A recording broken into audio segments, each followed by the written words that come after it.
Okay, go. Hello, Jimmy. There you go. What are you smiling about today? Tired people. Well, welcome to the High Noon Club and the Monday High Noon meeting for June 20th. I'd like to welcome all of you. I only see one person that may be a guest. I think the speakers may have already been here. High Noon is a discussion group. To become a member, all you've got to do is attend the second meeting, and that automatically makes you a member in good standing for all the rights and privileges that can be bestowed. I'd like to call on Ray to give us a prayer for our Maker. And Don is going to help us with the salute to the flag. Gentlemen, if you would. Let's pray. Father, we thank you for the joy of being your children. Father, we do want your guidance and direction. We pray for our official leaders. Father, we pray that they would seek you. They would listen to you. Father, we pray that you will bring calmness to us as a nation. Father, we do pray for those people who have lost loved ones and those who are suffering right now. Father, we pray today that as High Noon, we try to represent you as well as what is right. So, Father, give us the guidance that we need. Be with our guests as they speak today. Guide and direct them. Father, thank you again for your love, for your master plan of eternal life. It is in your name that we pray. Amen. Amen. Attention to the colors and salute. Pledge. I pledge allegiance to the flag of the United States of America and to the republic for which it stands, one nation under God, indivisible, with liberty and justice for all. All right. I think we're at the point where we're ready for some announcements of things to come. Has anyone got announcements that they'd like to make for? I got an announcement. There is a new holiday starting 1/20 of 2017. Last day Obama in office. Obama not. Would everybody please put their phones on silent? Yes. No. Okay. Oh, look who's there. Are there any other announcements? Okay, I've got my announcement. As of last night at 9 o'clock in the evening, our national debt was 19 units, followed by 12 zeros. I have no idea what that is. Trillion, gazillion, megabillion. More than whatever we paid, so why we borrow? Well, but on top of that, our state debt is 1 followed by 12 zeros. And your local debt is 1 followed by 12 zeros. No? That's quite a percentage of the national. Well, anyhow, that's in addition to the other two debts. And I'm afraid our republic is going down simply because we will not control our spending. I have no solutions. I have no way out. But it is the big elephant under the bed that no one wants to talk about, and it will be addressed one day if we don't. Of course, the bottom line is that most of us in this room will not be able to repay that. You're passing on that debt to your kids, your grandkids, your great-grandkids, and I don't know how many other generations that it would take to pay that off. So, pardon? Well, and if it's not, then that is the continuation of this problem. But that's my commentary, and of course that's what I offer at High Noon every week. It said on the news the other day that if they stop spending now, and they paid it off on the installments, it would take 380 some years to pay the debt off. They pay just the, the initial amount. So that's 12, 14 generations. Yep. Yeah. Okay.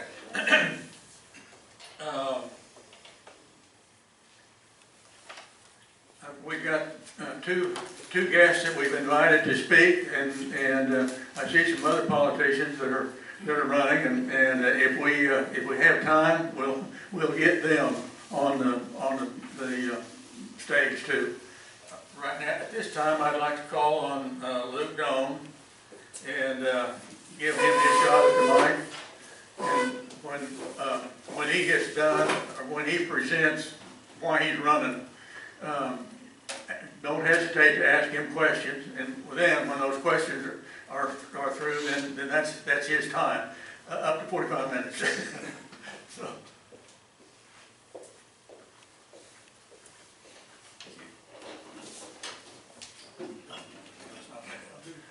As he said, my name is Luke Doane. I'm running for a state representative in District 58. It's currently Jeff Hickman's seat, Speaker of the House, but he'll be term limited out this year. And I'm from Oklahoma, born in Enid, raised right across the road from where my granddad grew up, land that his granddad got in the land run, and attended Ringwood Elementary, and until about 6th grade, and then Oklahoma Bible Academy is where I went to high school. And graduated from there when I was 17, and got my Eagle Scout just before I turned 18, and cut it pretty close to the wire on that one. And then attended the University of Science and Arts of Oklahoma in Chickasha, where I earned degrees in history and political science. And I've been substitute teaching the last year since I graduated. I've also run a lawn care business, a thing or two about that. And a little bit about the issues. I'm very pro-life. I think we just need to have abortion in the state of Oklahoma. Last year, I believe it was 6,000 children were killed with the consent of their mothers, and it needs to stop. I'm also very pro-gun, and this is where the quiz starts. Can anybody quote the Second Amendment? Word for word, no. Well-regulated militia is necessary to the security of a free state. The right of the people to keep and bear arms shall not be infringed. Okay, I actually have prizes for correct answers. Something else I did mention, I also attend church at New Hopedale Mennonite, and most people don't realize Mennonites actually have guns for hunting. I'm not actually a pacifist, but most Mennonites are. But they have guns for hunting, and this is actually a special Mennonite alloy of lead. It's very special to the Mennonite faith, and we call it corn lead because it looks like corn, because we have a special molding for it too. And that's a bunch of BS, that's not true. So you really are a politician.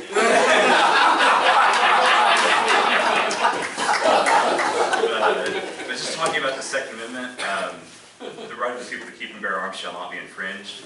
And I think that's very clear. And a lot of liberals will tell you that when the Founding Fathers wrote that, they were not talking about semi-automatic weapons. Personally, I have to agree a little bit. It's important to remember that the same men who wrote the Second Amendment were the men shooting at British soldiers when they came to confiscate cannons, not muskets. And if you do a little extrapolation in military technology, I would argue that that's roughly the equivalent of an F-16 or an Abrams tank today. And so I think that should make it pretty clear where I stand on that. Does anybody know the 4 areas protected by the Fourth Amendment from unreasonable search and seizure?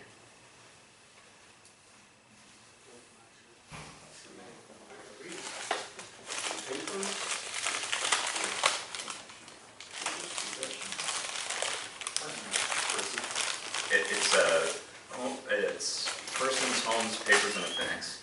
So I guess I don't get to give a prize for that one, but that's all right. This is the part where I talk about civil asset forfeiture. It's been in the news a lot lately, and it is a violation of your Fourth Amendment and your Fifth Amendment, and you could argue that it's also a violation of your Seventh, Ninth, and 10th Amendments. The state needs to stop taking your money when they stop you on a highway.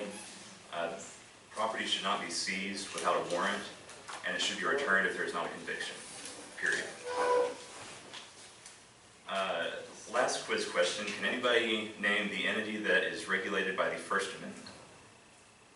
The specific government entity. Congress. Right, it's Congress. It's not the state legislature. It's not your local school board. And the only reason that the Ten Commandments were removed from our state capital was because of our state constitution. And it will actually be on the ballot this November, an amendment to change that. So, yeah. I'll open it up now for questions if anybody has any.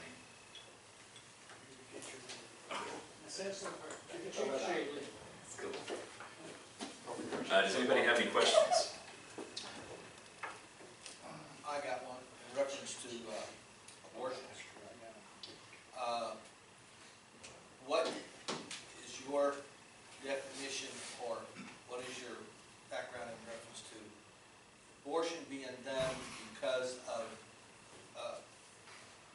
health-wise, or no gray area in there whatsoever?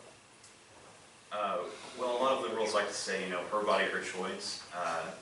I would say that upon conception, that fetus or embryo or whatever you want to call it, it has its own DNA. So it's obviously not her tissue. It doesn't even share her bloodstream. And it has human DNA. And if it's its own entity with human DNA, I would say that's a person. And if it's a person, killing it is pretty clearly murder. I mean, that's what it is. And if you're going to argue that the woman has more rights than some other person, I would disagree with you strongly there. Yes. Are you in favor of using like taxpayer money for startup businesses and stuff like that to bring those into Oklahoma for jobs and stuff? I would say no. I don't necessarily approve of the government taking your money and giving it to somebody else's in any situation. I mean, I don't understand why we need to be doing that. If a business can't support itself, then what's the purpose? Yes, sir. Luke, first of all, let me compliment you for even running. I live in District 81 in Edmond. Randy Grau, who has been our representative, has never had anybody running against him. I've been trying to find out who is even running to vote for next Tuesday, and discovered there's a young man named Mike Osborne. I had to hunt him up in the web because I've never met him and I can't find him, who is running unopposed on the Republican ticket. Apparently in Edmond, there's nobody that's interested enough in what's going on out at the state capitol to even bother to run. Mr. Osborne made the statement that Randy Grau had suggested to him that he might run for that seat, so he filed to run. So, we're passing along from one friend to another friend, and apparently nobody's interested. I'm especially interested to find a young man like you who really has an interest. I don't know if you've got a goal of becoming a senator or a U.S. Personality or governor or whatever, but to see a young man who simply runs for an office, I commend you. And I certainly like the things that you're saying. I'm just kind of concerned, where's the rest of the bunch?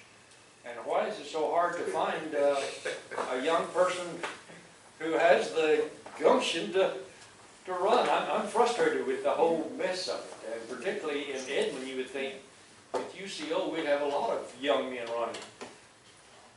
Nobody will even file, much less run. What's going on from your point of view? Well, first of all, I appreciate the encouragement there. And as far as the younger generation, for years, younger people just haven't been involved in politics.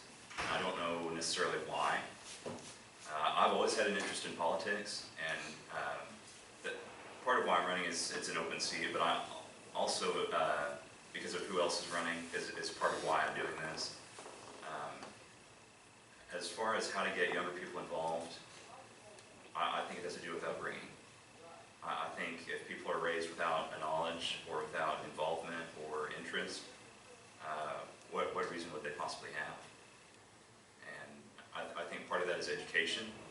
If they aren't informed as to their rights and aren't aware that their rights are being taken away, then again, they have no reason to be interested. Don was talking about we're gonna leave this horrible load on the next generation. Sounded like the next generation's welcoming it, they couldn't care less. And certainly they're gonna pay the price for it. Yeah, I don't know what else to say there. I mean, you hit it on the head there. Yes. Luke, could you speak to the influence that the Sons and Daughters of Liberty in your group have had on your upbringing? Yeah, for those of you who don't know, the Sons and Daughters of Liberty is a conservative group around the Enid area. They've branched out a lot over the past couple of years. Mark Irwin, if anybody knows that name, he's very involved with it. But I actually got involved with the group actually my junior year in high school. And it really went a long way to teaching me the right and the wrong way politics is done, and also informing us of my constitutional rights, I guess, and the duties of political officials to uphold those rights and defend those rights. So the Sons and Daughters of Liberty has had a big influence on me. Does that answer your question? Yes, sir. Mr. Doane, my name is Jerome. I'd like to ask you your feelings or your opinion about the Article 5 Convention of the States. Now that has passed, so what do you think is the pros and the cons? What is the advantage of the Convention of the States, and can you tell me some major disadvantages? Well, first I'll start off with, I don't support an Article 5 convention.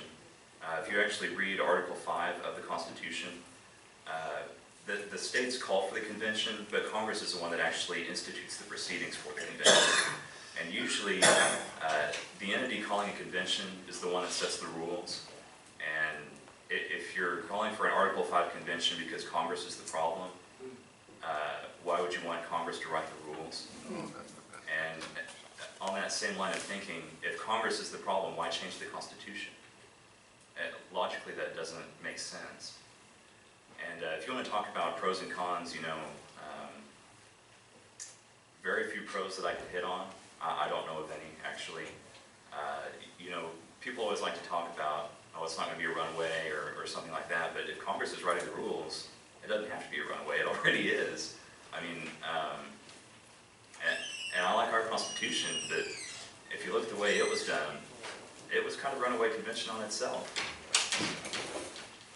Does that answer your question, or? You just gotta be careful. You did good. Yes. You just gotta be careful that, you're calling it for a single issue, but it doesn't have to be for a single issue. So you call it, Right. you call it for, to try to make abortion illegal in our Constitution, all of a sudden they start trying to take away our Second Amendment rights or things like that. Yeah. Which is a big danger. And I don't know of any other state that would agree with Oklahoma on most issues. Regarding the Second Amendment, it doesn't take much to start changing it, and you've lost a lot of the purpose of the Second Amendment. And that's not something I'm willing to risk. Another thing, as a student of history, these calls for an Article 5 convention sound very familiar to the calls for the Estates General to meet in France in the late 1700s, which is frightening if you know of anything that went on there. Yes, in the back. Oh, I was just going to say that Mark Levin is a big supporter of that, isn't he? Anyone listen to Mark Levin? He's very pro this convention, and I'm just curious. He seems very bright. And I can't speak to that. I don't watch the news, and I don't really listen to the radio all that much. I do most of my information through reading, and so I can't speak too much to that. I know a little bit about Mark Levin, but not enough to address your question. Yes. Luke, let me ask you, who are other members of the House that you know personally that you have admiration for, confidence in, and would turn to for, I hate to say counsel, but counsel and advice and suggestions? As far as current members, Jason Murphy is probably one of the very few that I admire a lot. I have a lot of respect for him. I believe he may be term limited out soon, which is unfortunate. But as far as other members, there are not many. I mean, I don't know very many personally. Actually, Randy Brogdon is, I met him a couple years ago, and I have a lot of respect for him, former senator. And there are very few that I have more respect for than those two. Yes, sir. Where do you stand on states' rights and nullification? Well, you know, the 10th Amendment, again, is pretty clear. And I am probably one of the most states' rights people that you'll ever meet. The Constitution gives Congress very limited power, and there are even some powers granted to Congress through the Constitution that I'm not horribly crazy about. But I'm probably one of the most states' rights people you'll ever meet. And nullification, you know, that's constitutional. So why not do it? Did you see what the president did on the Florida thing? He redacted the city open records and changed them. It's kind of an overreach dictatorial power there going on. Right. And again, I have to apologize. I'm not as familiar with national politics as I should be. I haven't been following the Orlando thing too terribly close. But, you know, the president needs to stick to enforcing the law, and that's pretty much all that he should do. So. Look again, where's your district? District 58 Geographic is... boundaries. District 58 is Major County, Alfalfa County, Woods County, and part of Woodward County. It cuts the county in about half. And along the other three counties, it's just the county border. But Woodward, Cherokee, Alva, Fairview are the cities that are the county seats there. So, does that answer your question? And what kind of competition are you having for this seat? You said there's, are there several running, you say?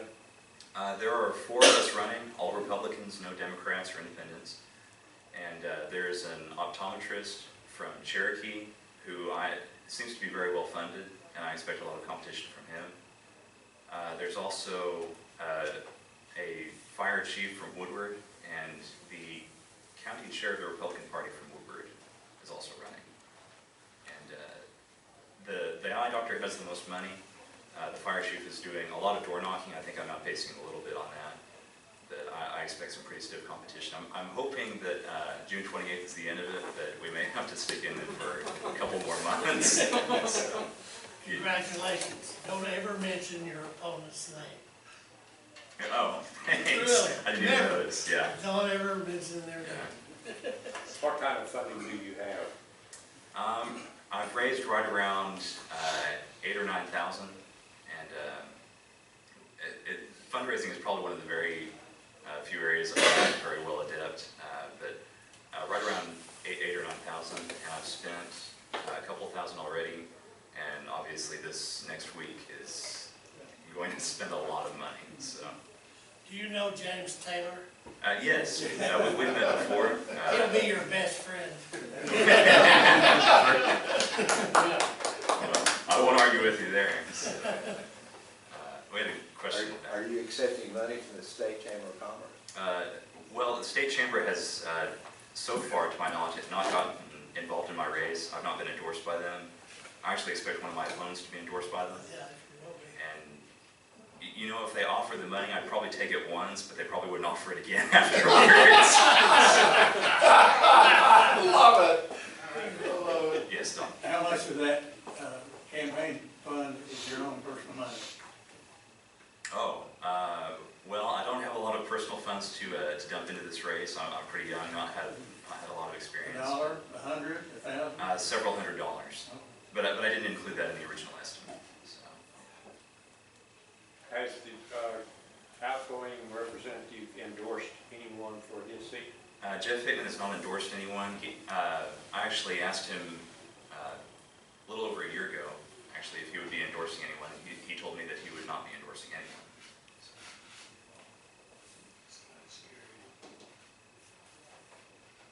Yes.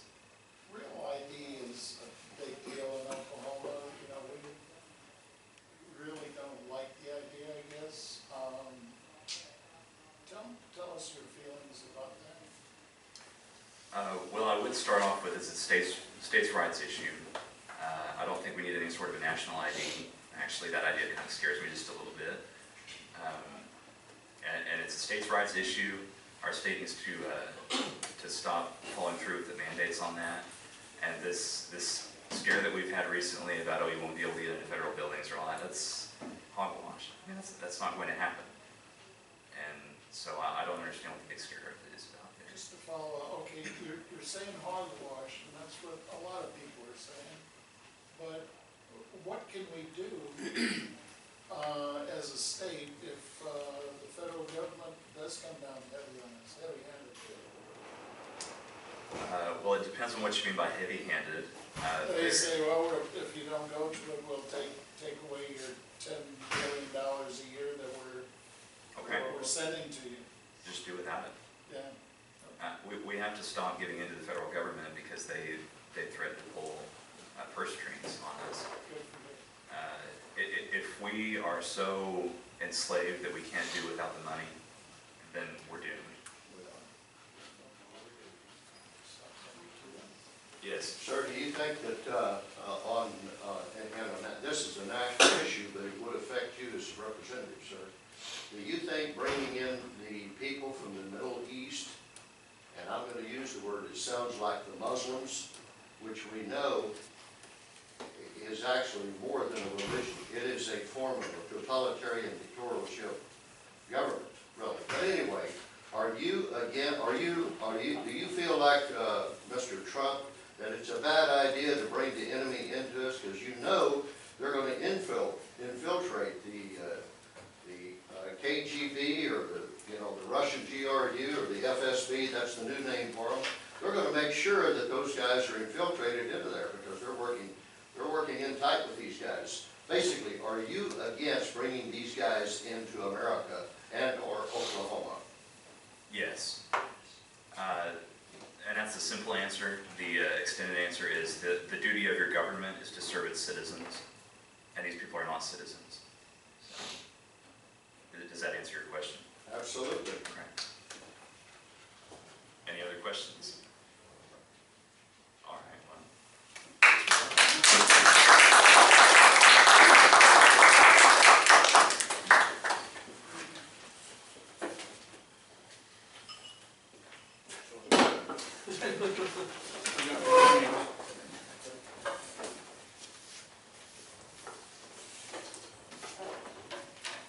Okay, Chad. You're the target. I appreciate that.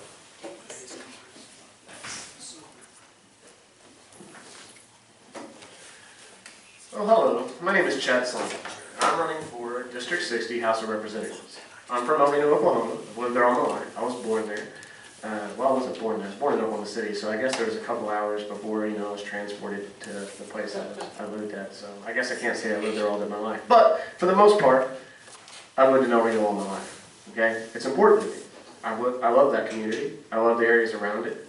And that's why I'm running for state representative. Okay? Because I care about my community. My parents, my mom's from Oklahoma. She's lived here a majority of her life. She lived in New Mexico for a little while. She's worked for numerous different jobs, just whatever she needed to do in order to provide for our family, which I think is important because hard work is part of my background.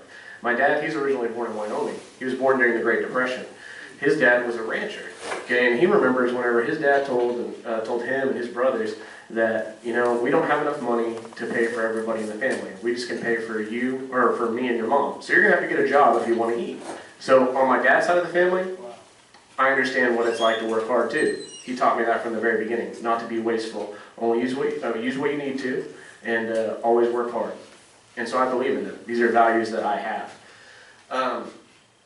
My grandparents, my grandpa, he was a preacher. He was a preacher at First Baptist Church in El Reno from like the late 60s all the way to the early 80s. And then he spent his time in retirement helping out with different churches and things that needed a preacher until they found a permanent one. So I am a Christian. I come from a Christian background. My grandma, she was a teacher.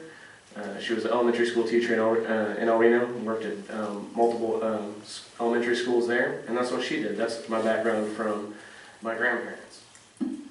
I myself, I am a history teacher. I graduated from USAO, where Dr. Crow was my teacher there. I appreciate him. So my degree is in history. I actually, went to school with Luke as well. Okay, sorry, this is really weird. I'm gonna pick this up because I just can't.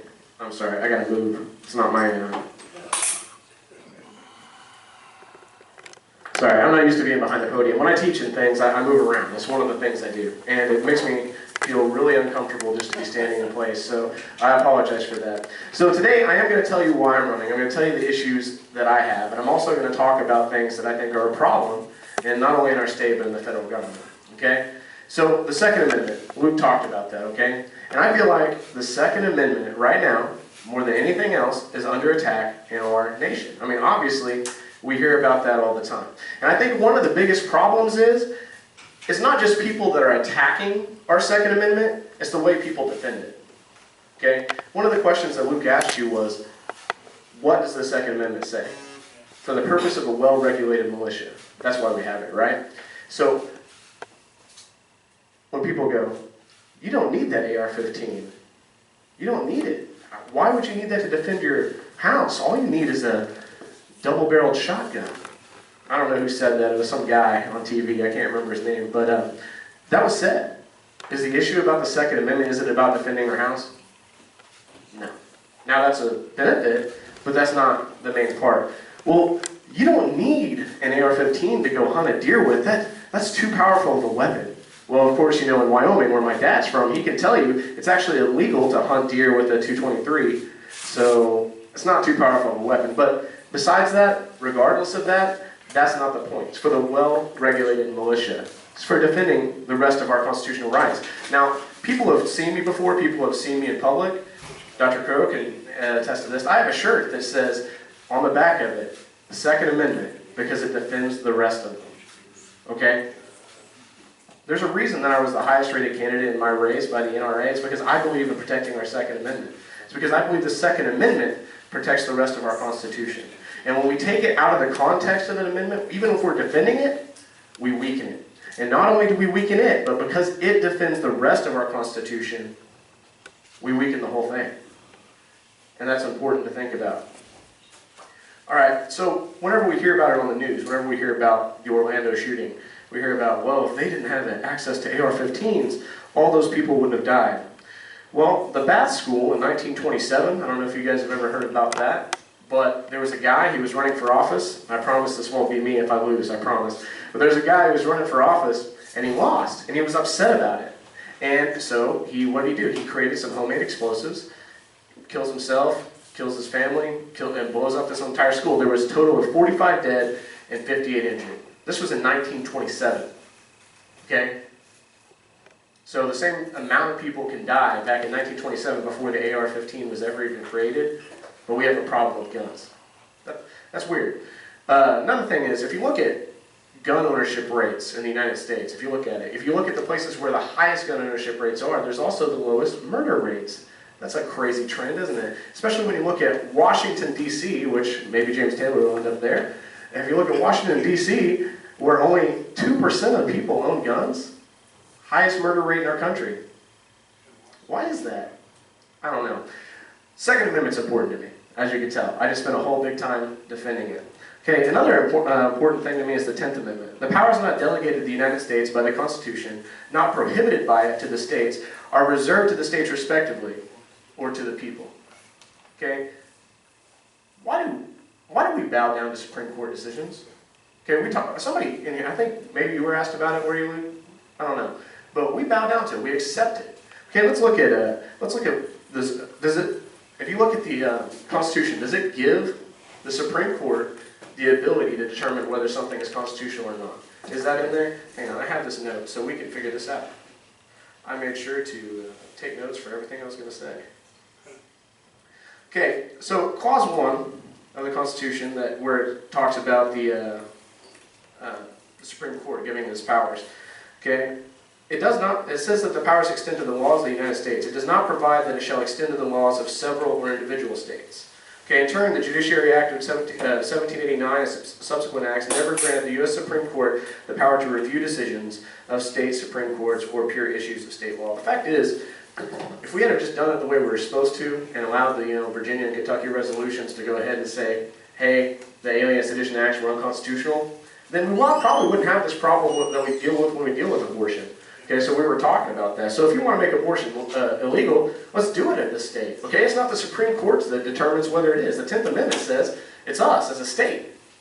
So whenever I talk about states' rights, whenever I talk about believing in these things, I believe them and I back them up with evidence. This is something that's important when you think about me being in your state legislature. Because these are things I stand for. Okay? The 10th Amendment's important. Every time we allow a Supreme Court decision to dictate what our state does, we say, hey, federal government, it's okay. Do whatever you want. In fact, it doesn't even have to be our Congress that's dictating it. Now it's a whole bunch of appointed individuals. Appointed. Not elected by you, not elected by me, but appointed. And we're letting them say, hey, go ahead, tell us what to do. How long is it going to be until they start infringing on our other amendments? That's something you need to think about. That's something you need to think about when you elect your officials. How strong are they going to be on the 10th Amendment? Okay? That's important to me. Whenever we talk about the Constitution, whenever we talk about every right, we have to talk about it in the context that it was written. That's something that's really important. Because every time we don't, and every time we argue about another point because we have self-interest, we weaken the Constitution. We talked about amending the Constitution. Well, whenever we amend it, that just gives the precedent that we can go ahead and do that every time we disagree with something because of a cultural change. The fact is, the Constitution was designed to protect our rights no matter if it was, the 1800s, the 1900s, the 2000s, or 1,000 years from now. It doesn't matter. That's what it was for. So we talk about calling Article 5 Convention of the States to change the Constitution to get what done? To make it where we have a constitutional law where we can't have abortion. Let's just not have abortion in our state. That's our right under the Constitution the way it is. That's what I believe. Okay? The fact is, unfortunately, and this part you guys are probably going to hate me over, and I apologize, but as Dr. Crow can tell you and everybody else can tell you, I tell people exactly what I think, and I tell people the reasons that I think it. Alright? So another issue that we talk about this, just like we talked about when we talked about the AR-15s, is education. Okay? And I am pro-education. And the reason is because it's in our state constitution. It says that our legislature will provide a free and public education. So every time we talk about things and do things that hurt this concept, because based on personal self-interest, we weaken our state constitution. If we weaken our state constitution, we set the precedent that we don't give a crap about our state constitution, we set the precedent that we don't give a crap about our federal constitution. That's just the way things are. Okay? So my encouragement for all of you guys is when you make your decision to elect whatever district you guys are, is elect someone who believes these things. Elect someone who does in action what they say. Because every time we take something out of context, every time we take something and change the way it's said, because of personal self-interest, or because of want, or because of anything that is not protected, that's when we weaken our Constitution. And personally, I don't want anyone taking away my guns.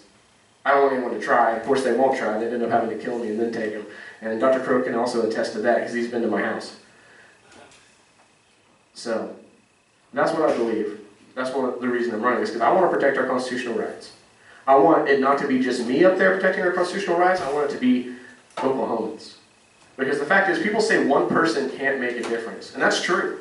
But one of the things I talked about in my race to the individuals is, I want them to come and talk to me. I want to set up meetings in different places in my district where people will come up and talk to me. Because if we as a community get together, as we as a district get together, we're not one person, but we're Oklahomans. And the fact is, the 10th Amendment applies to the states. We're the people. The people. So we need to protect what is ours. And that's what I believe in. So now, if you have any questions, if you want to beat me down a little bit, that's fine. But that's me. So, yes, sir. Are you running for the seat that's been held by Dan Fisher? I am running for the Dan Fisher seat. That is correct. One question. Do you believe that competition in every area is desirable? I know where this is going. And so I'll go ahead and do it. And you know what? It's interesting because I actually had transferred from one public school to another. Okay? The reason is because my family moved. It had nothing to do with where the school was. So it is actually already possible to transfer from one school to another, assuming that school is not overpopulated, which, of course, creates competition. Likewise, you could transfer from one city school to another as long as there's not too much overpopulation in there. So that creates competition as well. One of the people that I talked to in my town of El Reno says El Reno needs to do more to promote itself. okay, because El Reno's a great town, but however, there's all these nicknames about us like El Ghetto and things like that because people want to put down things. However, there is competition that exists, naturally. And, well, if you have any more questions to add on, I can go ahead and go further on my rant. Would it not be desirable to have a private entity competing with a government entity?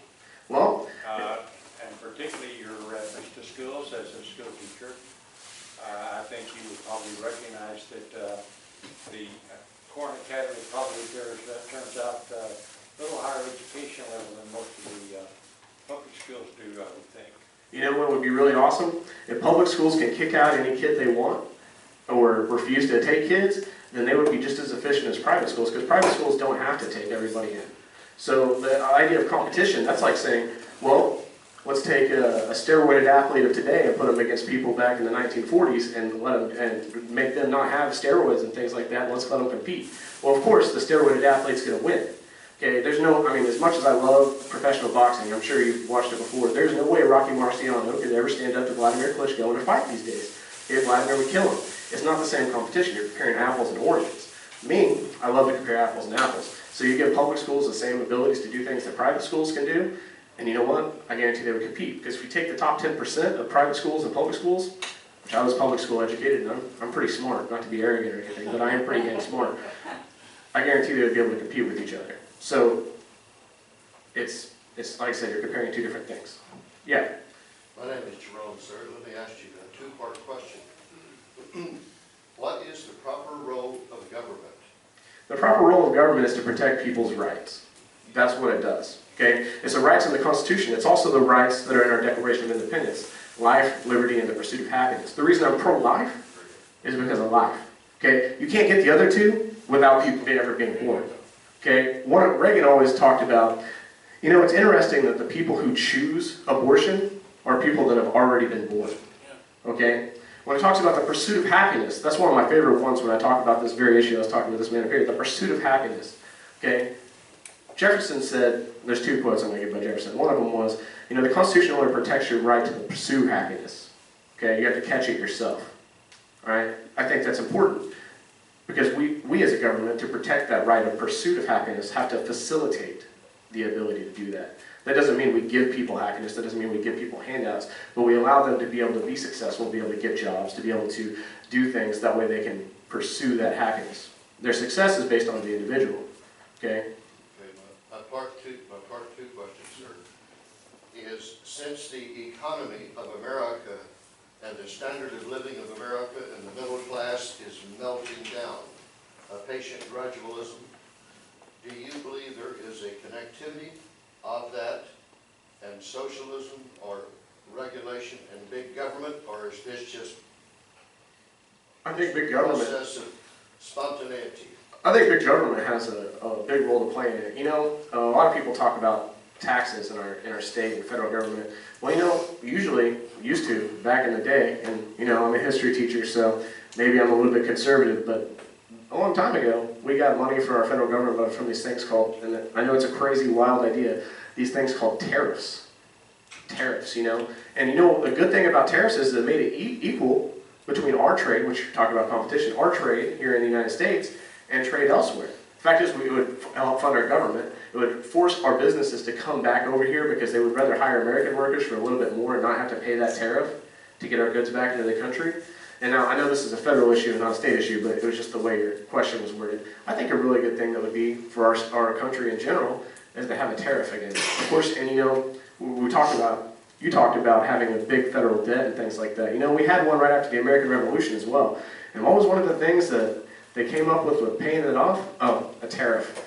You know, it's unfortunate that we don't look at the past to look at, you know, how to solve the problems that we're going through right now, because that helped them. But you know what? If it weren't for our founding fathers, we've unfortunately gotten too liberal today. We probably won't go back to it.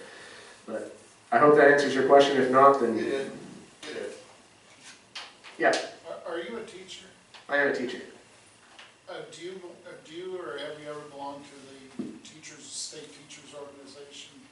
I do belong to, what is it, AFT. I'm a member of that group because I teach at a school that is well, I don't know a nice way to put this. I'm going to a school that is a great school when it comes to teachers and it comes to kids wanting to learn, but it also is known for some problems when it comes to possible incidents that could happen. And so, and I know there are groups out there that provide insurance and things like that for people, but it was what was readily available to me at the time, so I'm a member of AFT. Does that make sense? What does that mean? Oh, American Federation of Teachers, is that right? It's a union, teacher union. It is a teacher. Essentially. But like I said, I'm not necessarily pro-union, but I also don't want to, you know, get attacked by a kid and defend myself and then get sued, go to jail and all those things. So, you know what I'm saying? If that makes sense.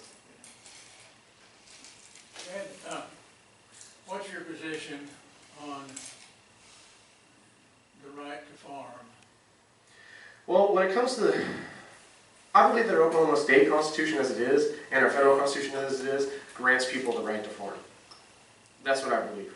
Okay? I don't think we need an amendment to our constitution that gives people the right to farm, and I think that the amendment itself might actually hurt a lot of small farmers because of the fact that it's not worded very specifically. Okay? Because there's a lot of things in there that, you know, right now, we take care of each other. Okay, if I have a farm north of your farm, we have a stream going down, I'm not going to block off that stream and prevent it from going to your farm. I'm not going to pollute that stream and prevent it from going to your farm. I feel like, unfortunately, the right to farm bill, and I might be wrong.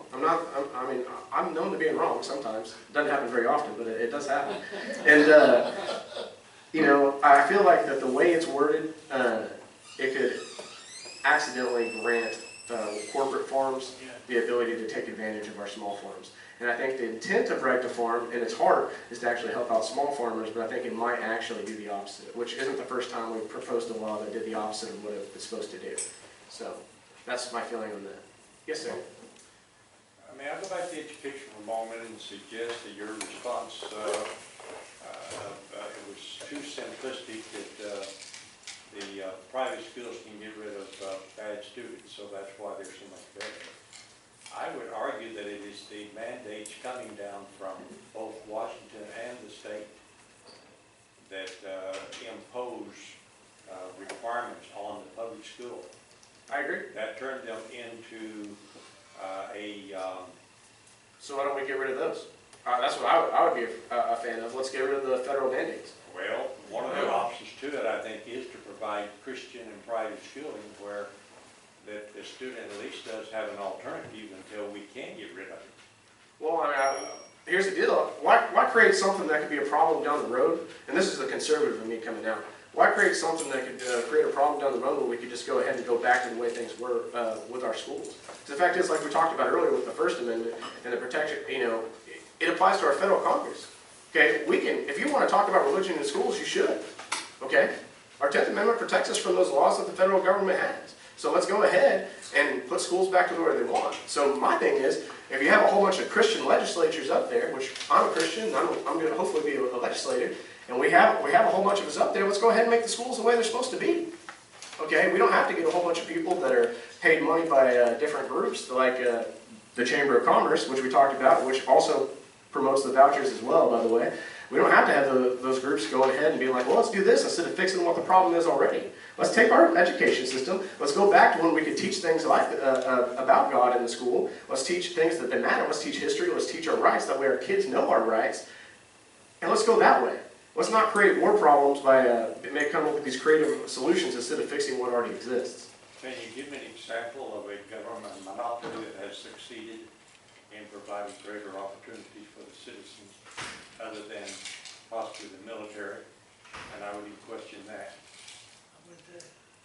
But if you give the government monopoly in health, in education, in about any area.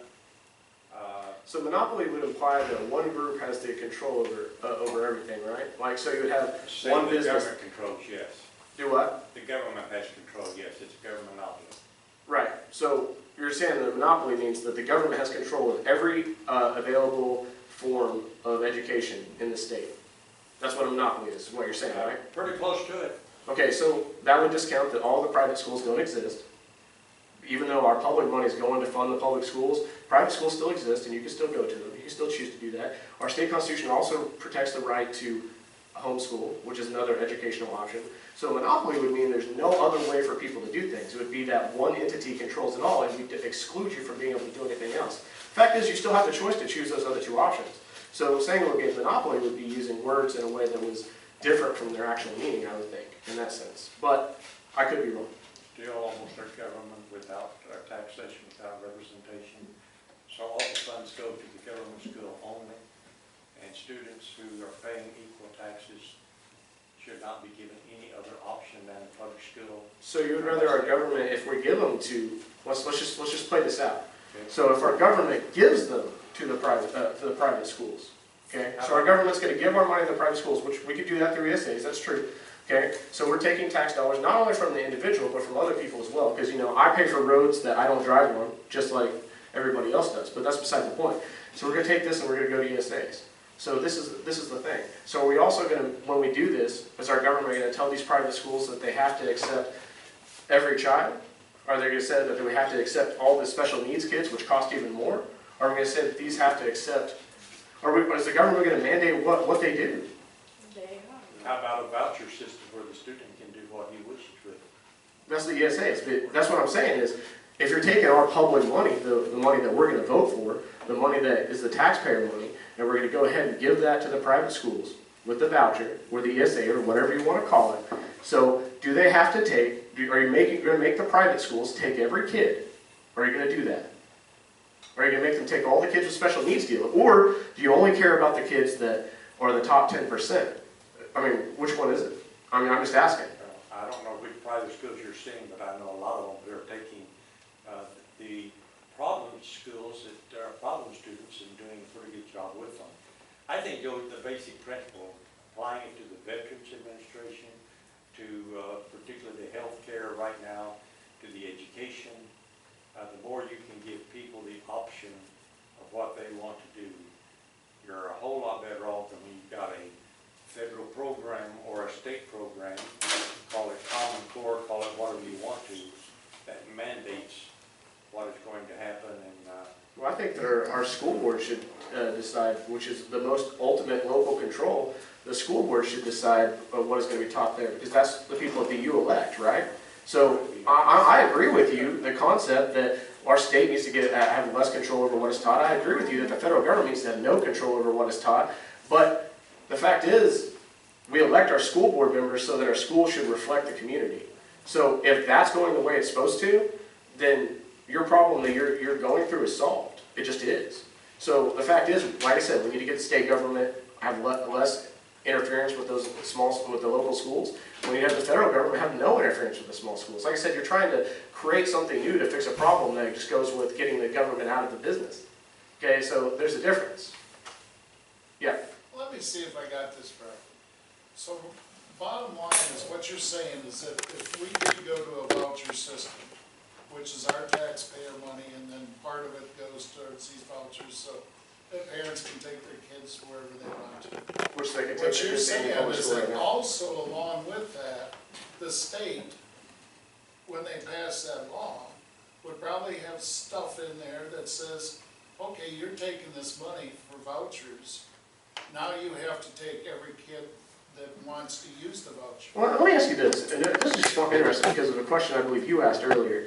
So you're okay with our state government giving our money? You're not okay with it giving our money to businesses to show them to be here, right? You're against that, right? Okay, but you're okay with it giving it to other private organizations. Like I'm just making it clear that that's the case. I'm just asking a question. I'm trying to find out how. Like, here's my concept is, public schools don't have an even playing, you want competition, but public schools do not have an even playing field with private schools now, okay? So my concept is, why are you going to take our public money and give it to private schools, which is fine, if that's really what you want to do, I'm going to vote for it. But here's my thing is, we could fix the public schools by taking away all these regulations, which you're against to begin with. So why go about it two different ways? Why don't we focus on one way and try to make it work? Because I'm sorry, public education has existed in Oklahoma since 1890. There's a reason that we fund our public education according to our state constitution. There's a reason that it's in there. So why are we coming up with all these creative ideas, which to me, that's a liberal concept. Because education worked. Most of us were probably educated in public schools. So why come up with a liberal concept to fix a problem that's very conservative? Let's look at history and go back to when things worked. That's what I argue to do with the tariffs, because that worked. You guys want to get rid of income taxes? Great, let's get a tariff. Because you know what? Before World War II, we didn't have a permanent income tax. So let's do that. Let's go back. Let's take the same principles that we talk about in every issue and apply them to every issue. Let's not pick and choose what issues we want to be conservative on and then play off a non-conservative thing and pretend it's conservative just because one person or two people think that it's in their personal self-interest. It's designed to protect the rights of all the citizens. That's the concept. All the citizens. Constitution. You ask what the purpose of government is. To protect the rights of every citizen. That's what it's for. So if we're going to pick and choose things, let's go ahead and get rid of the state constitution, because that's the next thing it does, because it protects the right. Our legislature will provide a free and public education. So let's get rid of the whole thing if we don't like that, because we're talking about doing it anyway. Let's throw it away, because we don't care about protecting the rights of every citizen. So that's what I believe. Okay, I believe in protecting the rights of every citizen. I'm not going to pick and choose who it is.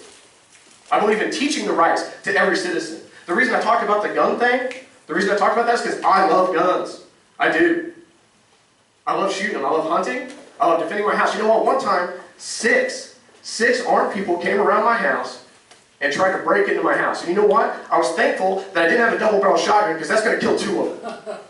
All right? Let's protect the rights of every citizen in every situation, and let's not pick and choose which rights they are, because that weakens our Constitution. Period. State or federal. Sorry, I apologize. I get fired up. Yes? Question. Which, by the way, I appreciate your service. What is the difference between the private school, charter school, and public school? I've been having a hard time trying to figure out what's the main difference between the two. Okay, a private school is probably, like, almost in every instance, is has a religious affiliation for it, in almost every instance. Charter school gets to exist based on the same, basically the exact same as a private school, except it doesn't have a religious affiliation. A public school is a state-ran school that is supposed to answer primarily to your, what? How did I answer it incorrectly? Charter school can actually be a public, it can Right. actually be a public Which it can be a public It can school, be a public- yes. The charter school, what a charter school is, it's a public school, but it's released of certain mandates. It doesn't have to say, it doesn't have to answer the same It deals. has a, Which is why it was it basically can private. be public, charter school can be public, but it's released of certain mandates that apply to other schools, but then they have to show a certain performance. And if they don't have that performance, they lose the charter. Which is why I made it act Yeah, basically so charter like a private charter school. can be. That's the it give you fits the in take public. it back away stuff. So which is, when I said act basically like a private school, that was just my simple way of explaining that without going into detail. But yes, that is accurate. Yes? Foundationally, your public schools started out as a patron. The patrons in a district voluntarily paid taxes to start those. So if you want to go back to foundation, you need to get rid of state and national control and let the teachers and the patrons control that school. Okay. And another thing, why all these regulations and competition, that doesn't keep a teacher from teaching?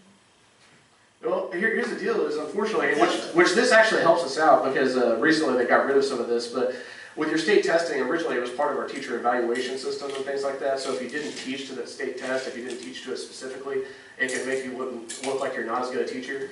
See, me personally, I still taught the same stuff. I just made sure to mention the stuff that they would have to have on their test. It's like, hey, this is important for you. This is important for your life. Because my number one goal as a teacher, I don't care what I get in evaluation as long as I get to keep my job. My number one goal as a teacher is to make kids better prepared for their life. And when I say better prepared for their life, I mean they know their rights. So when I teach the Declaration of Independence, even though if I'm teaching it to 8th graders, I teach it the way they understand it, and I teach the importance of it. Because if you don't teach importance, if you're just teaching details, they have no meaning. It has no meaning to someone, right? So, I mean, what does life, liberty, and pursuit of happiness mean to an 8th grader, unless you explain to them in ways they understand? And that's something I believe in personally, and that's the reason I want to get the federal regulation out, is because, unfortunately, not everybody takes the time to do that, because a lot of people, unfortunately, care about keeping their job all the whole time and getting a really high rating, and that's their primary thing. Whereas I think it's the most important thing is to teach kids about their rights, teach kids about why we believe certain things, and of course, if possible, which, you know, I don't get them after 8th grade, if possible, make sure that they can be successful members for society, because here's the deal, I don't mind paying for someone to facilitate their pursuit of happiness, but I hate paying for the dole. You know, that's just something I don't believe in. You do realize our state constitution was written by a socialist. I met him. Some of them were, yeah. I met him one time. He's from Tishomingo, Oklahoma. And Jimmy knows that he went to school with Moses. I didn't know that. The Ten Commandments are also a really good loss here. I was just playing off of God's his not a joke. socialist. I was just playing off his joke. He's omnipotent. That's true. Has Dan Fisher endorsed anybody of all the people? I don't know. Not that I know of. He endorsed Joshua right here. Oh, in the sheriff race, he did endorse Josh. I mean, you're running for the House seat. He was running for county sheriff. Yeah, I don't know if he has or not. Not that I've heard, but yeah, I've heard lots of things. Okay, two other, how much money have you raised, and then how much of your own money have you raised? Well, one of the things, you know, I've probably raised probably around $2,000. You know, I entered into this deal late, so I didn't have a lot of the pre-deal. I probably spent about $1,000 of my own money, maybe more. I mean, if I got real specific on it. I do own rental property and things like that, and as well as being a teacher, and you know, have a small business where I record commercials for people and things like that. So, unfortunately, I don't have a lot of you know, cash laying around because I'm always trying to get something else to expand. So that's unfortunate. Yes, ma'am. How many people are running for the same office that you are? There's 5. There's 2 Democrats and 2 other Republicans. So there's 5 people running. I think I know who's going to win in the Democratic deal, and I'm hoping I know who's going to win in the Republican part. So, yes, sir. I just wanted to, because it brought about what Dan Fisher is endorsing your lady opponent. Don't tell people in Oviedo that. But, you know, at the same time, doesn't mean anything to me because he also endorsed Mary Fallon. So, you know, I mean, I'm not real happy with some of the endorsements there with some of the people. So you said Dan Fisher did endorse Ron? That was what I was told by the GOP chair lady in Canadian County. Okay. Actually, Dan told me that too, personally. Okay, I was just curious because, you know, and when I was in El Camino, she tells people that she doesn't even really know him that well, so I was just curious. Well, I understand they spent a lot of time talking. She'll say just maybe something else. That's possible, and you know, I'll tell you this, and this goes to you as well, and I want to say I appreciate the conversation. I apologize, I'm a passionate person, and I know that sometimes I get up, but I'm passionate about every issue that I believe in, okay? And here's the thing, we might not agree on the education deal, okay, and that's fine, all right? But here's the thing, if we agree on most issues, that's going pretty good, I think. And if we agree on the fact that the Constitution is important and protecting our rights is important, I think that's the most important thing. Yes, sir. Let me ask you though, if you were dealing with an issue at the state level and you knew your constituents primarily supported one direction in which was different from your personal belief, how would you vote? Well, I always, one of the things I always said was, when I tell people, when I talk to people, is I want to have a public meeting place where I can talk to people. That way I can get the feel of what people talk about. Because here's the deal, a lot of special interest groups aren't going to give me money because I tell the truth. So I'm going to vote for my constituents, okay?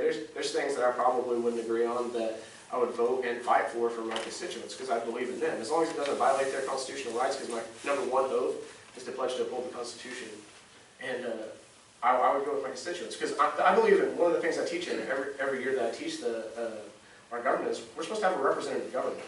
How can I represent you if I'm only doing what I believe? Okay? I need to talk to people. I need to talk to people in the community because it's important that we are represented. Because one person doesn't make a difference, but a community can. And that's what I believe in. Yes, sir. Yes, sir. You know, the people of District 60 will elect you.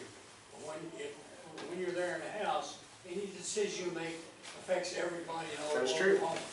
So, that's a tough thing. But I like your idea about having different meetings, different places. Well, you know, if you look at early America, a lot of times people met in town hall meetings. These were the biggest things that people did. Unfortunately, our society, because, I don't know if it's because of TV, because of cell phones or whatever, but They usually met in the church. that's true. And there's nothing wrong with that. Like I said, my grandpa was a preacher. I believe in the church. I'm a Christian. I love God. You know, God allowed us to create our nation. It wasn't just people that came up and decided. But I believe there was some divine intervention in there. And here's the thing is, we need to go back to whenever things worked, and that was when communities and people talked. You know, I mean, maybe it's air conditioning, you know, because people aren't sitting out on their porch anymore because they can hang out in their houses. I'm not sure, but I know that something's got to happen to where we get involved in things anymore. Because like you said, all right, I mean, me and Luke, we're decently young guys. Luke younger than me, but I'm more handsome, so that's okay. But you know, it's important that people get involved in politics. It's important people get involved, and I hate calling it politics. Let's say it's important people get involved in government, okay? Because everything that our nation is based on, all the systems that we look at in history, people were involved in the government until the point where they became, well, when they started to fall. And so it's important that we do something now, and that includes getting involved in government. I'm glad that you guys meet over here. I'm glad that I get to come talk to you guys, because that's being involved in our government, and I appreciate that. Yes, sir. I've asked this question to a lot of people that are running for office, and many of them do not give a good, simple answer. Their answers are convoluted. So I'm going to ask you a question, but I too have the answers, and I'll help you out because I have a ton of data. Question is, triad question. What is inflation? What is capital? And what is socialism? Oh, capital is any time that it could be money or anything that's put into an economic system, right? So capital is usually involves money. Inflation is where that is devalued. So inflation is what? Where that would be devalued, where you have how do I word that correctly? This is your question. Well, I know that. Well, I'm just trying to figure out a way to word it properly. Like I said, you're supposed to send me these in the email ahead of time. Right?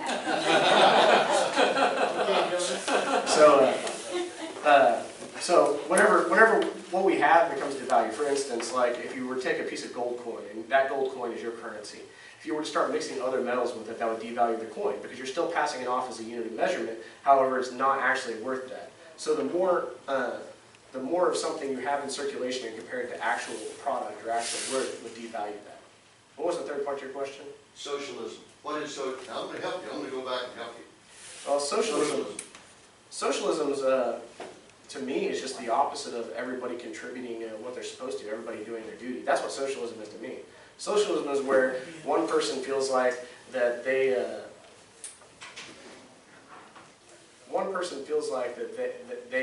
have less to offer to society and other people should pick up the slack. That's what it is to me. Think about your answers. Now I'm going to give you the answers. Inflation is the increase in the quantity and the supply of money. Correct. Thus, causing existing monies to be devaluated like he was trying to describe. Period. Right. Capital, look at it right here. This is capital. Money, everything, stuff and things is capital. Right. Look at your living room, your home, your farm, your John Deere tractor, computer, software. Everything is capital that is made by man, for man, for the education of man's life. Right. Socialism, big government. I can see that. That's what socialism is big government. Makes sense. Are you familiar with Agenda 21? I've been asked that before, and I was told one was, but now I'm missing out. So what was that one? Oh, will you explain it to me, sir? Agenda 21? Yes. Socialism. Okay. That's what we've been talking about. Okay. Do a lot of research on that place. Just a suggestion. I will. Do a lot of research. To make the last question, make it light and easy, what year did official end of War of 1812? Would that be 1812? 1814? Sorry. No, I don't know. I just want to make it light one. What is that, Sergeant Crow? Remember, we fought our last battle after it was over. Well, that's true. The Battle of New Orleans. Yeah, and it ended a little bit before that, so I can remember what month the Battle of New Orleans is, figure out if it's 1814 or 15. That's what I got to think. March of 15. Yeah, March 15. Okay, so 1815. Yeah, it was right before. Yeah, it's right. It's right after the Battle of New Orleans is fought afterwards. So, after the battle. but would that be considered the official end? Official end was March of 15. That's right. That's right. That's right. make it a light one is on. Any other questions? Thank you. All right, appreciate it.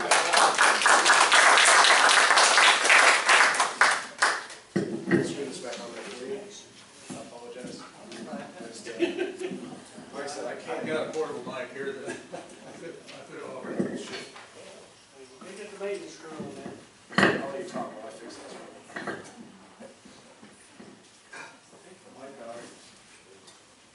All right, we've got some time left, or two federal candidates, well, one state, one's federal. Dr. Taylor, can you share with us 10 minutes of your campaign? Sure.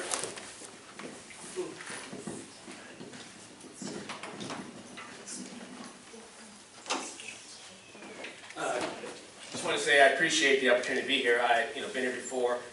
I'm running. We're in the home stretch right now. We are excited about what's going on.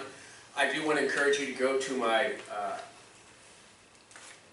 website, but also to my Facebook page, and look at. We created some commercials basically that are pretty powerful.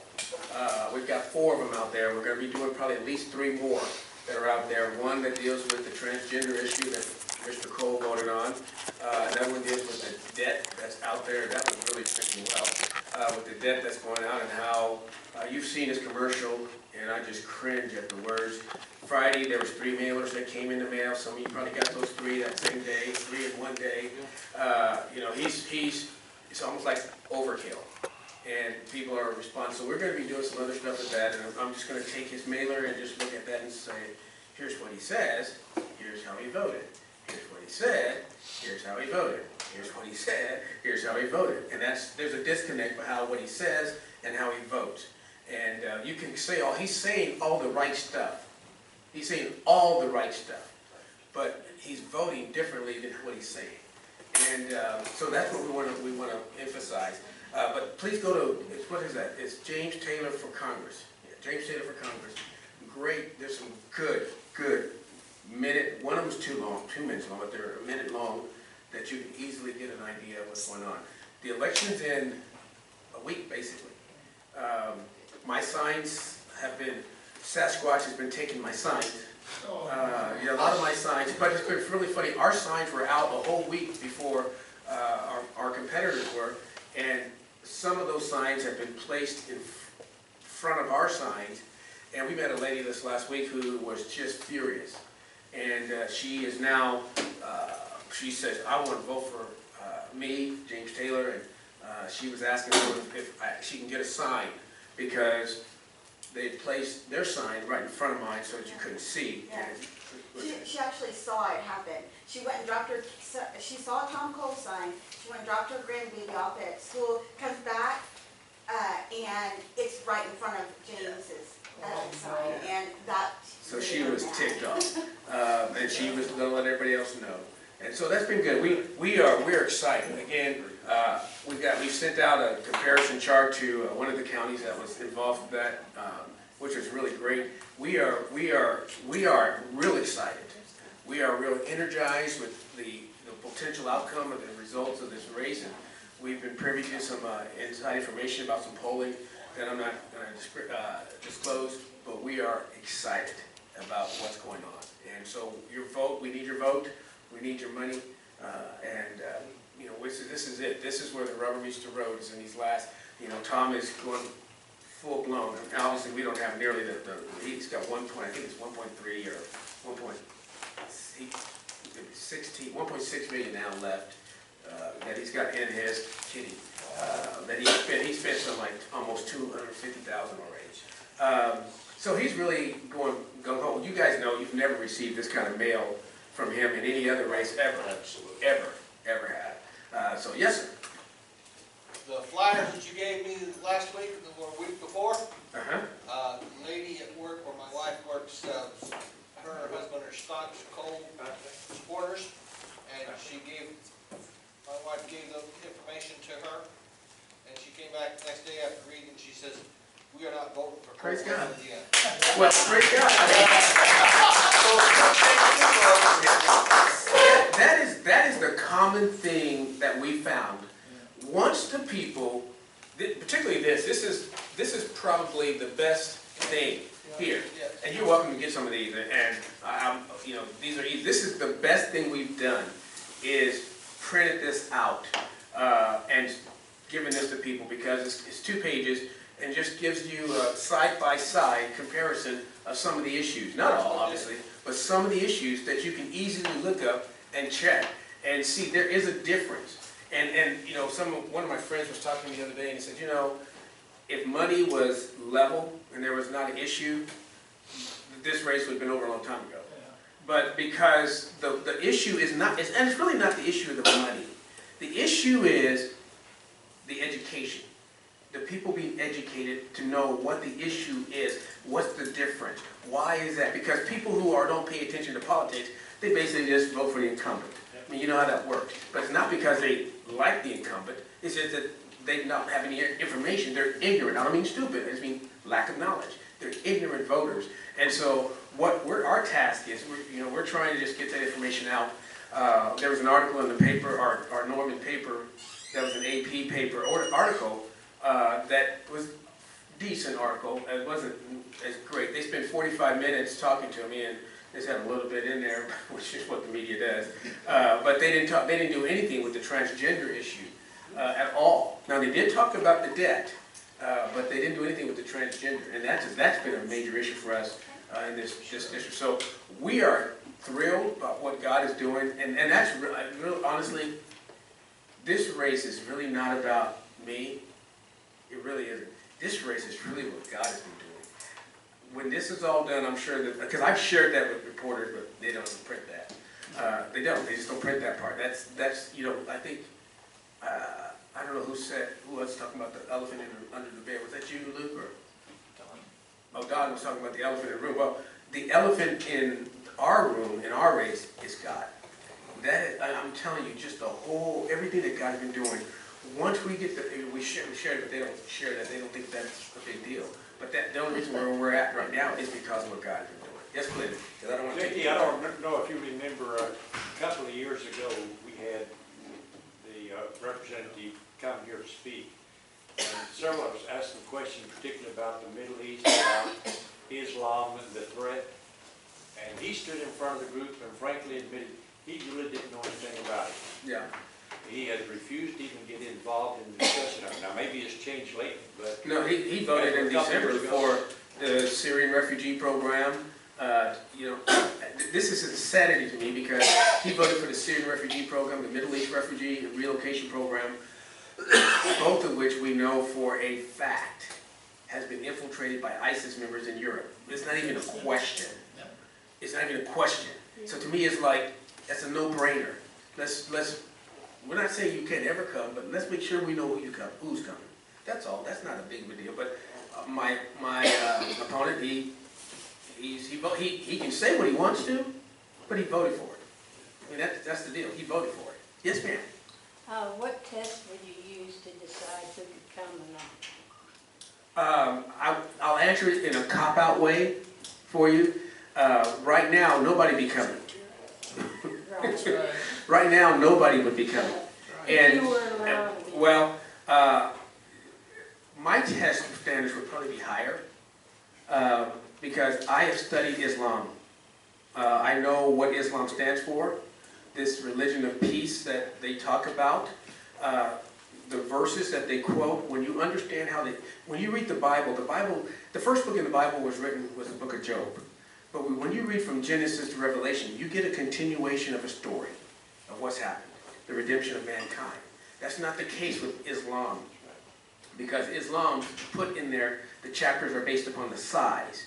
And so that's why they'll put Medina or Mecca at the top, so that you know where that happened. And when you understand that for the first part of his life, he couldn't get anybody to convert except for his family members. So for several years, and then when he got power, he became a military force, and that's what began to happen and change. And so the verses that they quote about peace and love, if you don't understand two things about Islam, one is taqiyya, and the other is abrogation. Abrogation means what was said yesterday, now that he's got a new revelation, it doesn't exist. but yet you still use that in order to deceive the infidels. Now, let me let you know a secret. You're an infidel. You are an infidel. Anyone who's non-Muslim is an infidel. Okay? And then the other thing is what's called taqiyya. Taqiyya is, they are obligated to lie. They are obligated to lie. To infidels. To anyone, really, but mostly to us. Is what it is. So the testing for me would be a real high bar. Not what this low bar is. It'd be a real high bar. Can I make it simple for you? What's that? Where do the terrorists come from? Hey, that works for me. That works for me. Use the countries, not religion. Yeah. Well, that's why I'm very concerned, because these guys, they're gonna, people say, well, there's only about anywhere from 15 to 25% who are radicalized. Well, I would disagree with that. well, I mean, that's what they say, but that. One, it only takes one. I mean, that's so I would have a high standard. I would have a very high standard. That's all I'm saying. I know Mr. Crow wants to speak too, so I'll still be around. You can answer questions. But again, we'll appreciate your vote on June 28th, and tell your friends. And if you need any more of this has really been valuable, and this has really been valuable to deal with the issues of the transgender, because Tom's people don't want you to know this. They're active. At one point, they were saying. It wasn't a vote. That's why I printed out the vote. I mean, it's really amazing. Yes. Okay. JT, besides voting, giving money, what other ways can? Prayer. The big deal is prayer. I'm telling you, we are believers in prayer, and God answers our prayer, and so we believe in prayer, and so you can if you want to make phone calls, you can do that. We're going to be doing money for one robocall. We wanted to do one mailer, but it doesn't look like God's going to allow us to do what we wanted to do with that. So we're going to be using the robocall method to get out to as many people as possible, just to give them information. And just because it's not possible to knock on every door. We are knocking doors, but 64,000 homes in the district, it ain't happening. So thank you.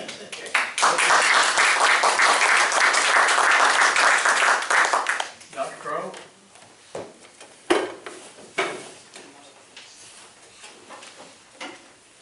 I'm only going to disagree with you on one thing. You said if it was all even, it'd be over. If you had 1/100th of what he had, it would still be over. I'm not kidding, because he could put 10 million out. You had 100,000, it'd still be over. It would be over like that. Well, we actually leave us over anyway. I think so. Well, we really do. It's like Gideon. Yeah, like Gideon. Let's get the numbers down. That's exactly what God is doing. I'll just use my time if anybody has any questions. I think. Does anybody have any questions? I was going to say, you must be pretty proud to have 2 of your own students that are running for... Well, I hate to say this, there's actually 3, but the other one is a Democrat. I had no influence there. Although Luke will say, I think she'll probably run an honest campaign from being in the class. She's one of the most honest Democrats I know. That's right. So that part did take. That part did for take. what it's worth. Please identify yourself a bit more for us. Kevin Crow, I'm running for Senate District 23. And I currently am a university professor at USL. That's where they both went. These are 2 of my former students. Where is that district? It's most of Canadian County and most of Grady County. For Grady County, it's basically all of it's basically all of Grady County for all practical purposes except for Rush Springs. I mean, is that basically Chickasha and El Reno? Oh, well, I can name all the towns in it, and it's most of Canadian County too. Except for Canadian County, it's most of it except for most of Mustang, all of Piedmont, and parts of Yukon. So basically, if you're looking at the major towns, let's see if we can go through this. Okay, Canadian County. Let me start south and work northward. Well, we'll have Ellick, which is spelled Alex, but Ellick. Let's see, Nenagh, the Grady County part of Blanchard, Verdon, Chickasha, Minco, Tuttle, Amber, Pocasset. They always go together. It's like Dallas-Fort Worth. Let's see. And then for Canadian County, we'll have Calumet, we'll have Gary, we'll have El Reno, parts of Yukon, a little bitty bit of Mustang. Now it actually goes pretty far north too. We go up to Okarche and we get all of Okarche. So we have a few square miles in Kingfisher County, but it's all of Okarche too. Did I leave anything out? I don't think I did. Those are all the main ones. And if I did, those are still important people. Okay, it's a lot of rural area too. But it's a big district, but we've been everywhere. We've been everywhere, and we started knocking and actually started knocking doors in September. I had a goal of hitting every house that's in a town. I didn't quite make the goal, but we hit a very good percentage. And there are a number of towns where we have hit every house. And when I mean every house, I hit houses that I know not only would not vote for me, but could not vote for me. I knocked on doors. If there was a Bernie Sanders sign, I still knocked the door. I still knocked the door, no matter what. Now, the last few weeks we've been hitting more strategically, but we're still knocking more than what's on the list. He gets so mad at me because it's not on the list. I said, well, I still want to go there. But yeah, that's been our goal. In order to, I don't want to be beholden to any special interest. There are certain things that I don't compromise on. Right to life, I don't compromise on that. I don't compromise on the Constitution, especially when it comes to states' rights. And I don't compromise on having a clean election. I do not tolerate lies. That undercuts the whole system. How much so? I have two people that are running against me. One of them actually sent out a flyer that was a lie about the other one. Well, we have a Grady County newspaper, Tea Party has, and we have, we put out between 5,000 and 10,000 issues a month. And we were there when this guy actually made a comment. I mean, we could back up the other guy's story. I actually took him hundreds and hundreds of copies, which will help his campaign, to him, so he can hand them out. I mean, I know that helped his campaign. Don't get me wrong, I still want to win, but I do not tolerate deception because it undercuts everything. Because if you can't believe what people are saying, the worst thing possible. In the Middle Ages, I know we're not supposed to classify sin is sin, but there are things that are worse than others. But in the Middle Ages, they classified it different. For us, our worst thing we always think of is murder. And we tend to think in the modern world, well, lying, that's really bad. In the Middle Ages, they actually reversed it. For them, everybody's going to die. But the thing that was the worst was lying. Because if you lie, you destroy the little strings that hold everything together. If you can't believe stuff, how can you judge? And so that's something that I just stick by. I want the system to be clean. And I'll have to say this, I've actually, not in my race, but actually in other races, I've actually taken up for a Democrat who was more liberal than the conservative Republican, because the conservative Republican lied. I don't like that. That's usually not the case. Okay, I want to stress that. You're conservative, but occasionally, yeah. As a college professor, are you seeing an increase in interest among students? Is your department growing? Yeah, let me mention that, and they can attest to this. In general, I've been there 10 years. This will be my 11th. And in Chickasha? In Chickasha. Okay. And in that time, our university's gone from about 1,400 people down to about 900 at the university in general. My numbers, when I first came to the program, there were 16 history majors. I now have 70 advisees. Now some of those are double majors. So when it comes to history, so it's not only that much bigger, it's that much bigger with that smaller group. When people hear the truth, they're interested. And Luke and JD and Chad can all three attest to this. I will have very liberal students in my classes. And after we talk about stuff in depth, they'll come around. They may still be very liberal, but on certain things, they will still come around. That's it. And that's just what I believe. I don't think we should denigrate the younger people. They are not as bad as people are led to believe. They may be ignorant in the sense that they're not informed, but the fact is, this has been going on a long time. A long time. Yeah, yeah. I mean, go back to Dewey. Dewey's a socialist.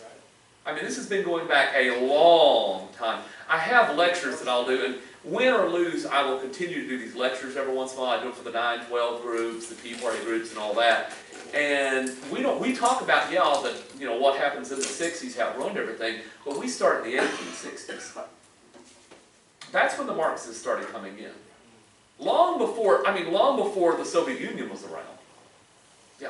Dr. Crow, what's your opinion on how to get the Oklahoma budget under control? Okay, the very first thing is this. Here's the thing. Everybody will give you all these opinions. The fact is, including myself, most legislators or candidates for the legislature are ignorant, including myself, of most things.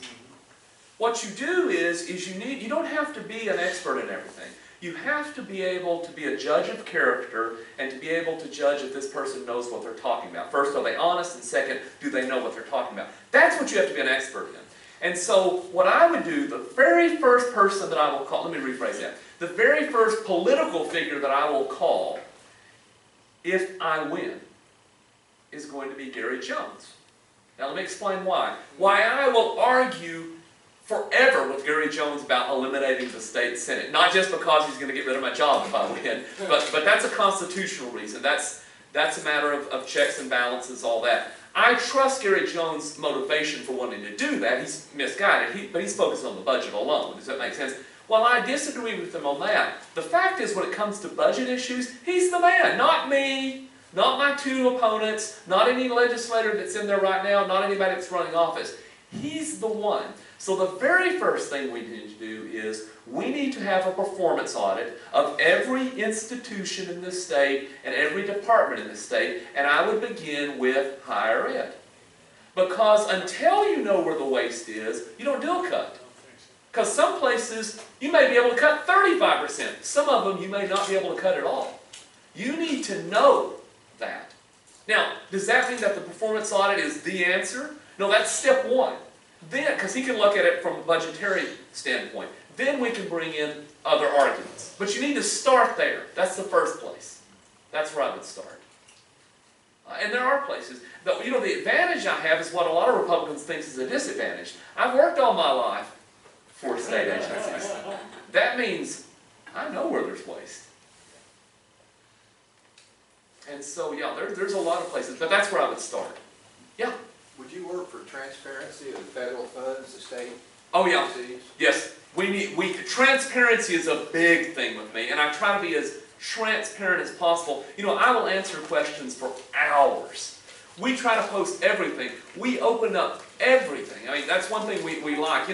One of the things that I do in my classes, my students, they always say, can we tape your class? I said, sure, as long as you tape the whole thing. Because if you take a piece here and a piece there, it's crazy sounding. But you put it all together. Same thing, I believe in transparency. And again, because if we don't have the facts, we can't know. People need to know where money comes from, too. And that's another thing. In my campaign, I have basically, I'm financing it largely through myself. I pulled all of my contributions that I've made through my Roth IRA through my entire career, my nest egg, to largely finance my campaign. I do take contributions, but we post that. But you can look at where how much money the other candidates are getting. Some of them also have not contributed to them directly. What is it when they have groups that? Not the PACs. The ones that can actually speak on their behalf, but they can't. I can't think. It's not the PACs. PACs can give you money, but I'm talking about the ones that will go out and campaign, but they can't coordinate with you. Anyway, there's all kinds of ways of hiding stuff. By the way, I do want to say that the candidates doing that I don't think is actually up to shenanigans, but there are groups that will run ads. Now the other one, anyway. Okay, and so we need transparency. We need transparency, for sure. Any questions? Thank you for your time, and I'll be around if We now stand adjourned.